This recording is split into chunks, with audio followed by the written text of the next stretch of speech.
राहुल गांधी ने सजा पर देरी से क्यों की अपील, सिंघवी ने खोला राज।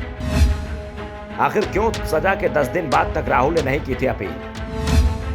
सिंघवी ने क्यों कहा फैसला इतनी जल्दी होगा, नहीं थी उम्मीद। राहुल गांधी की सजा के मामले में सुनवाई बहुत तेजी से चल रही है। 1.5 महीने में ही मामला सीजेएम कोर्ट से हाई कोर्ट के फैसले के करीब पहुंच गया है।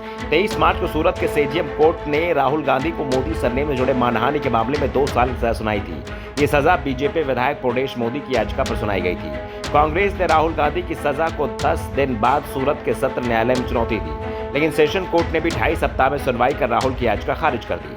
सेशन कोर्ट ने 13 अप्रैल को सुनवाई की और 20 अप्रैल को फैसला सुना दिया और अब गुजरात हाई कोर्ट में राहुल की याचिका पर सुनवाई चल रही है और इस बात के संकेत मिल रहे हैं कि 2 मई को राहुल गांधी की याचिका पर फैसला आ जाएगा, क्योंकि सुनवाई करने वाले जज जस्टिस हेमंत एम प्राच्छक ने साफ कर दिया है कि 5 मई के बाद वो पूरे महीने फ्री नहीं है, वो विदेश यात्रा पर जा रहे हैं, इसलिए 2 मई को ही मामले की सुनवाई पूरी कर लेंगे।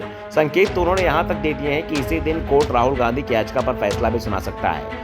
कोर्ट में राहुल की ओर से अभिषेक मनु सिंघवी ने दलीलें दी थी। इस बीच बीजेपी नेताओं ने कांग्रेस की पूरी रणनीति पर ही सवाल उठाए हैं। बीजेपी नेताओं का दावा है कि कांग्रेस के अंदर एक से एक दिग्गज वकील हैं। इसके बावजूद कांग्रेस ने राहुल गांधी की सजा पर तुरंत अपील नहीं की थी, जिसके चलते उनकी लोकसभा की सदस्यता रद्द हो गई। अब सिंघवी ने बीजेपी के आरोपों का जवाब भी दे दिया है। सिंघवी ने केवल 24 घंटे के बाद राहुल गांधी को बर्खास्त करने लोकसभा सचिवालय के फैसले की वैधता और निष्पक्षता पर सवाल उठाया है। सिंघवी ने कहा कि टेलीविजन पर बिना पूछे बहुत सी सलाह दी जाती है, ये देखकर मुझे खुशी होती है।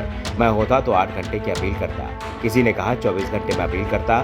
सुपरसोनिक वकील होने चाहिए, लेकिन मुद्दा ये है कि क्या हम यहाँ सुपरसोनिक फाइलिंग करने आए हैं। मैं लॉर्डशिप कोर्ट में गया और उन्हें बताया कि मैंने आधे फैसले का अनुवाद कर लिया है, लेकिन ये अयोग्यता कल होने वाली है, इसलिए मेरी अपील तुरंत स्वीकार करें। दरअसल राहुल गांधी ने 2019 में कर्नाटक के कोलार में लोकसभा चुनाव प्रचार के दौरान कहा था कि नीरव मोदी, ललित मोदी और पीएम मोदी का नाम लेते हुए कहा था कि इन सभी चोरों के सरनेम मोदी क्यों हैं। राहुल के इस बयान पर गुजरात में भाजपा के विधायक प्रदेश मोदी ने मानहानि का मुकदमा दायर किया था।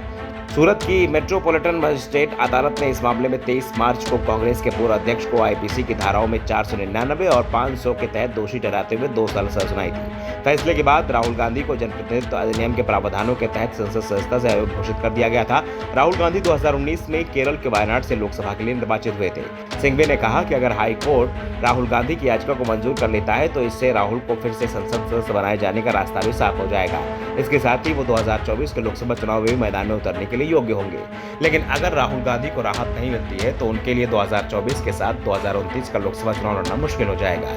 वैसे हाईकोर्ट में पहले राहुल गांधी की याचिका पर जस्टिस गीता गोपी की अदालत में सुनवाई शुरू हुई थी, लेकिन जस्टिस गीता ने संक्षिप्त सुनवाई के दौरान ही कह दिया कि मेरी अदालत में नहीं, और उन्होंने इस मामले को सुनने से इंकार कर दिया था, जिसके बाद मामला जस्टिस प्राच्छक की कोर्ट में आ गया।